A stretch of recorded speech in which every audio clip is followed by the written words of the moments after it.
What's going on, everybody? Paul and Cody back with another ditch banded bass fishing video, and today we're talking about lipless crankbaits. We are going in depth. We are diving deep.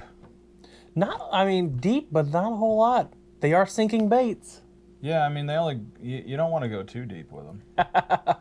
you want to rip them out of deep stuff. Yeah, you know. Sometimes. You know what? We're rambling. Are you ready? Let's do it.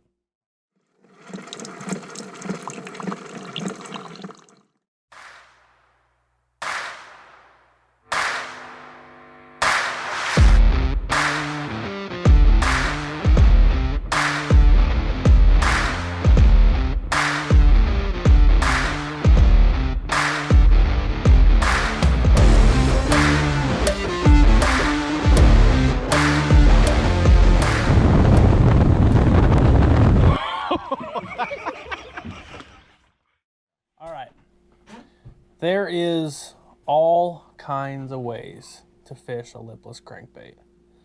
There's only one way you shouldn't fish it, and that's cast it out and reel it at one pace all the way back to the boat, or to the shore, or whatever. Yeah, you know what? If you watch the channel consistently, you're gonna figure that out anyway. Like, we don't do any chuck and winding. Yeah, you can with some things.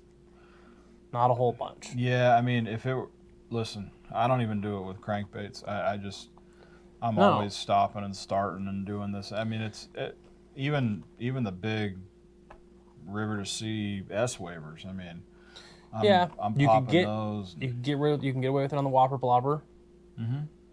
You get rid of it on buzz baits. Right. Swim jigs if you got the right trailer. But yeah, I mean, but me personally, I don't do a whole lot of chuck and wind. It's pretty much a stop and start deal, and this is for sure no different because this is where these things really shine, in my opinion. Yeah. Lipless are a great bait for fishing in and around grass. Mm-hmm. Around if it's thick, in if it's sparse.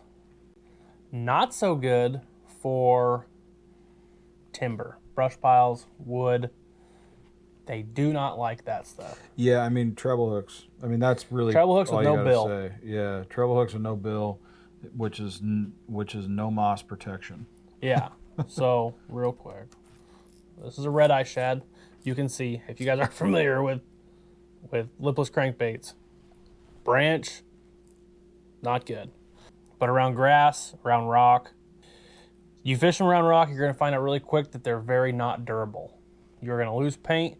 You're going to lose eyes, as you can see here. How about this one? Whatever do you mean? That's what we mean. Yeah, they're not durable, but they work great. They are a very good reaction bait, possibly the best, minus maybe the square bill crankbait. Bass hate them. They do. They really do hate them. They hate them with passion. Yeah. And they hit them hard. Yeah, yeah, sometimes bad. I mean, for the most part, you know when you got hit. Yeah. You know, when you have a bite. Yeah. Let's talk about when to throw these. Mm-hmm. You can really throw these almost all year round. I think they shine in early spring and spring, in through the summer. You know, when you get real hot and those bass suck up under docks and mats or real thick grass, or they're maybe out real deep, maybe not so much then. But into the fall transition, all throughout fall, these things shine when they're during the fall feed. Mm-hmm. They really shine. And then going into the winter, again, it's kind of that summer deal. You know, you got bass going out deep. It's a little harder to fish them. You can yo-yo them.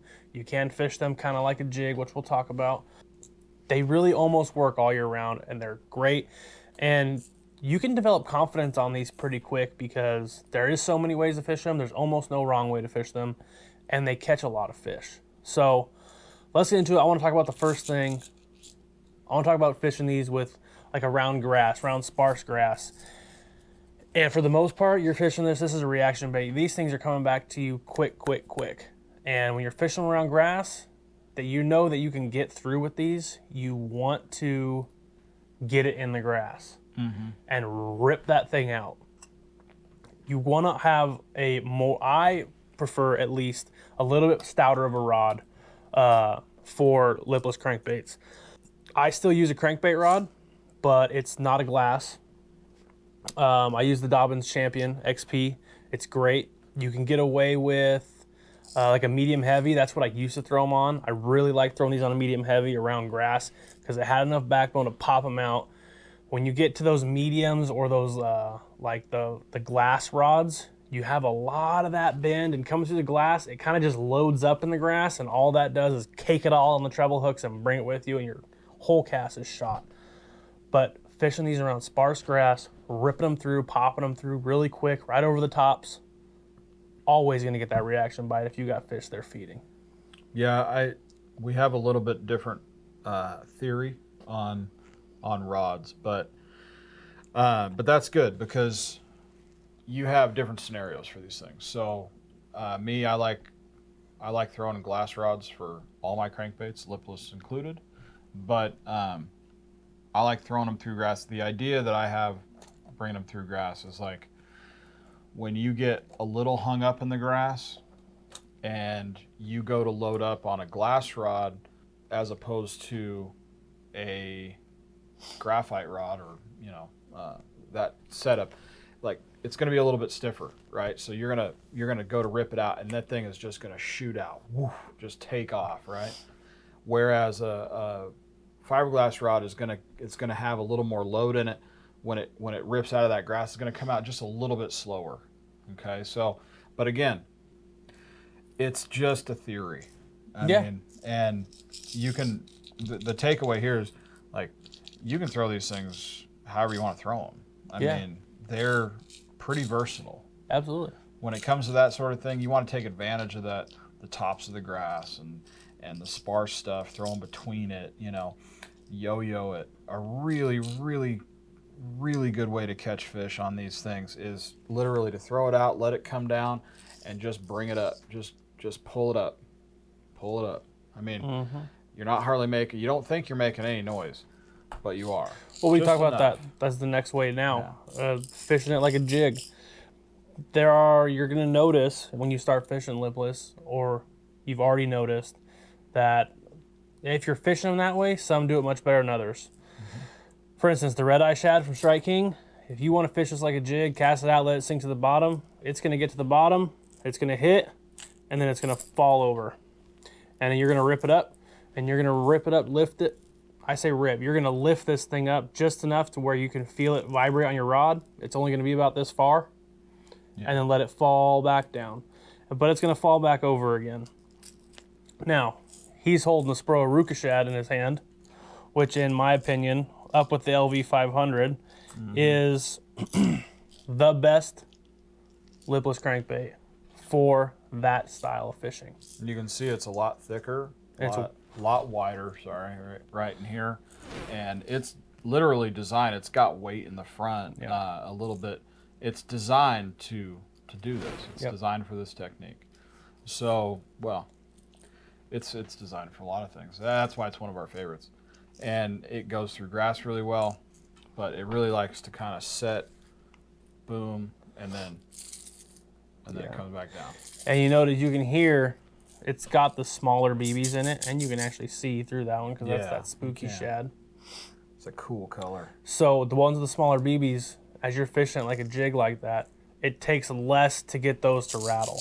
It also has a big knocker in it too. Yeah, and it's got, that's why it's one of our favorites, because you can fish that thing so many ways. But the LV 500, those are probably the two best at fishing like a jig, for sure. Also though, the River to Sea, or actually not the River to Sea, I always say River to Sea. The Sabile makes these. I believe these are the Seeker, yeah.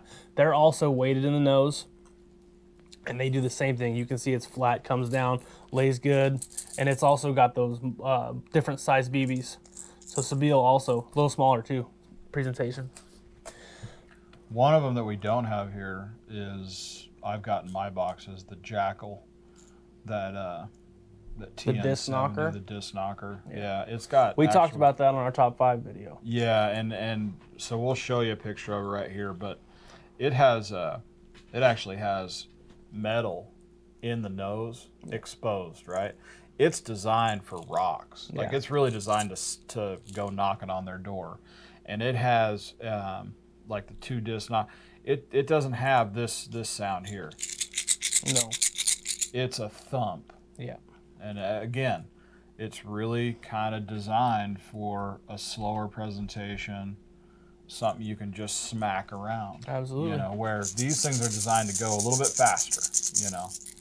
I was trying to find one that had like more of a knock to it, but I like the tungsten 2 taps, but I haven't bought any in a long time. I had a bunch in Red Eye Shad. I got rid of a bunch of them because they looked kind of like this one.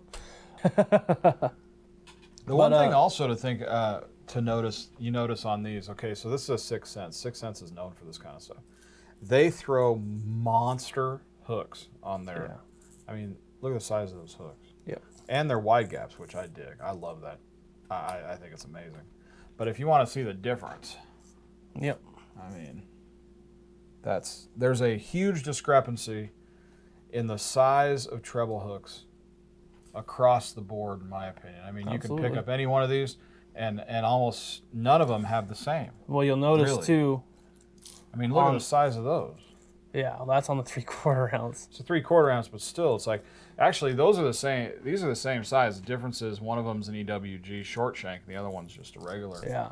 You'll notice on the Aruku Shad too, the front hook is bigger than the back hook, and that's because it's going to nose down again. Mm-hmm. So yeah, it's if you by guys design, for sure. haven't tried to fish a lipless like you would fish a jig with a hop, definitely give that a try. It's something that a lot of people don't do, and it's going to catch fish, especially if your lake, the fish on your lake haven't seen it very often. Yeah, and so in the spring, in the springtime, it's fun to do just that pull, just that kind of pull through grass, because right now, in most parts of the country, the grass is pretty short still. Yeah. Which is a terrific time to throw these, because the bass are just cruising around in that stuff. Yeah.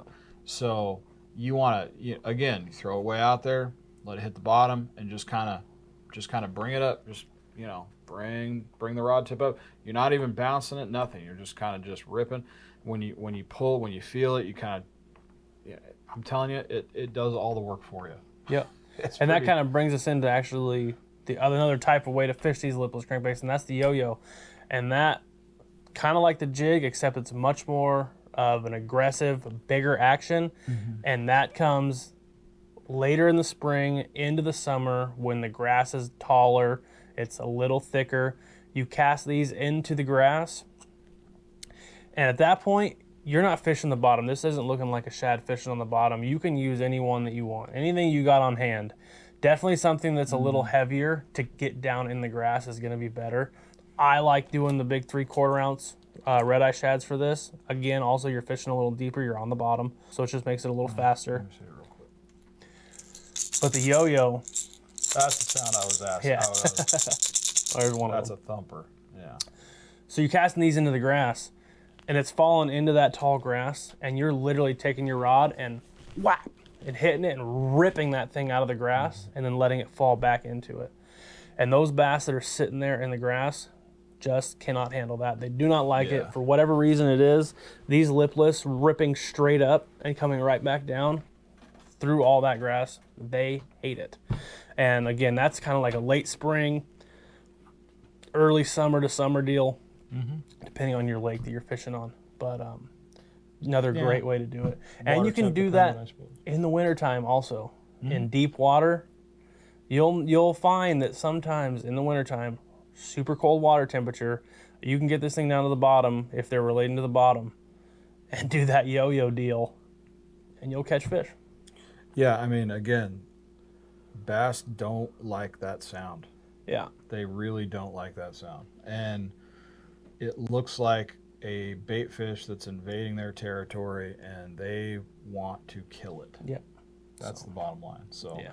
These things are real fun to fish, and they can be real frustrating to fish if you're not sure of the bottom contour. So be very careful about where you're throwing this. Like, understand your lake, right? Because a lot of the lakes that we have around here, they don't have just really massive grass flats. Like, a lot of them have, it's just like littered with trees. You gotta be kind of careful, bushes, stuff like that. You gotta just you gotta pick a lane sometimes. Or what I do a lot with, or what we do a lot rather, in our lakes is we run them next to all those really tall grass flat, or grass that has bushes in them, because we know there's lanes, and if you can find those lanes, man, you're doing the kind of same thing, just yo-yoing it back, rip pause, whatever. I'm telling you, they flat kill them. Yeah, my favorite retrieve if I'm fishing, if I'm not fishing it like a jig, if I'm actually casting and retrieving, I really like, I'm burning it not as fast as I can go, and you'll learn your baits too. Learn about how fast you can get before they kind of start to go wonky on you. Just about as fast as it wants to go before it starts getting crazy. I do that, and then I'll kill it, and then I'll start it again, or I'll pop it, and I'm just fishing maybe like 10 casts a certain way, back and forth until I find what they want. They want to pop that day instead of a kill and let it sink and come back. That's what I do, and I just vary my retrieve until we find what they want that day. Yeah, that's the best advice we can give you, really, is do not straight retrieve this thing, man. Just, be as erratic and crazy as you can, and then start backing off from there. That's probably the advice I would want to give you. Faster first, and then you can kind of slow down from there. Absolutely. And bounce it, or pop it, or whatever. And you're gonna find it. You're gonna find that happy medium for sure. Yeah. And it's all in the details. So make sure you guys take note of those strikes. Yeah. Let's go into gear a little bit. Line almost always on 12-pound fluorocarbon. Yeah, basically the same thing you're throwing your crankbaits on. I mean, as far as us, almost exclusively throw 12-pound fluorocarbon. Yeah. FC Sniper for me. Pretty much the same for you. FC Sniper. Until you most of my rods have 12-pound fluorocarbon. It seems seemingly.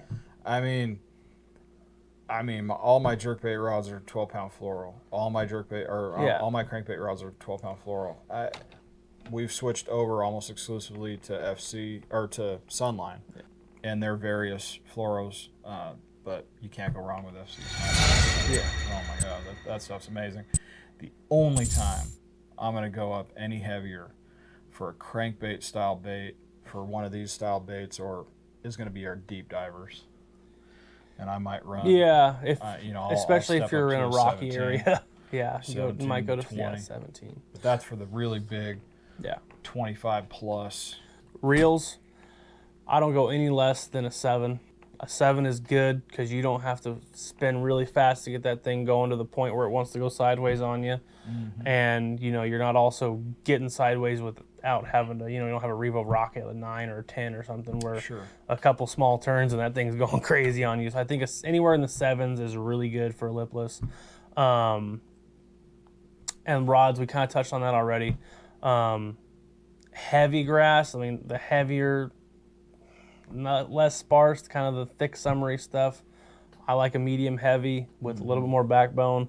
Perfectly happy any other time on that Dobyns Champion XP crankbait rod. Yeah, definitely. All you're really doing is judging it based specifically on where you're throwing this bait. Yeah, absolutely. You get into jig rod when you're throwing into the really nasty stuff. Yeah. Same type of rod you're throwing a jig on for the most part. Yeah, medium heavy. I know the Dobyns Fury 705? 705 CB is the one that's like the heavier grass stuff. That thing's got enough backbone to get those out of the thicker grass, rip it out without it, loading up, and you getting a bunch of junk and ruin your cast. So we'll leave all the bait and all the gear that we use in the video description down below, and we'll break down a couple of the different rods, because some of that stuff is more expensive, obviously. So the nice thing about Dobyns is you can literally go through all their lines, whether they're for $100 or $79 in their Colt series, all the way up to the Ecstasy series that are well over $500. There's rods that are the same rod all the way through that area. Same with Shimano. A lot of the new Shimano stuff's coming out, same kind of gig. So again, We'll leave that stuff down in the video description. You guys can go check it out for yourselves, kind of see what's up. So. Yeah. Well, hope you guys enjoy this. Hope you learned something that you didn't know. If you guys haven't done already, subscribe to the channel, hit the button, helps out the channel a lot. Leave a like on the video, comment, let us know how you like to fish a lipless. Let us know what some of your favorite lipless are, your setups. Share some of your pictures too of fish you've caught on lipless. Yeah, man, and Instagram too. You can shoot us over there. Whatever, just find us and send us some pics. We'd love to see them. Shout you out. Definitely shout you out on the channel and on Instagram. You want to take this bag of bull? Yeah. If you guys are looking for that awesome snack out on the water, at home, it doesn't really matter. Bag of Bowl beef jerky at Bag of Bowl on Instagram, bagofbowl.com. You can get there through our Instagram also. Go to the link in our bio. Take you right to our signature flavor. Use code DP10 at checkout. It's going to get you 10% off. And if you order over $50, you get free shipping. It's the best beef jerky on the planet. We say it every video because it's true. If you haven't checked it out already, you should, and you won't be disappointed. And you also won't ever order another kind of jerky. You definitely won't be buying that Jackal at the gas station no more. And that's all we're going to say about that. Yeah, I'm done. So, all right, guys, hope you enjoyed the video, and we'll see you next time. Okay.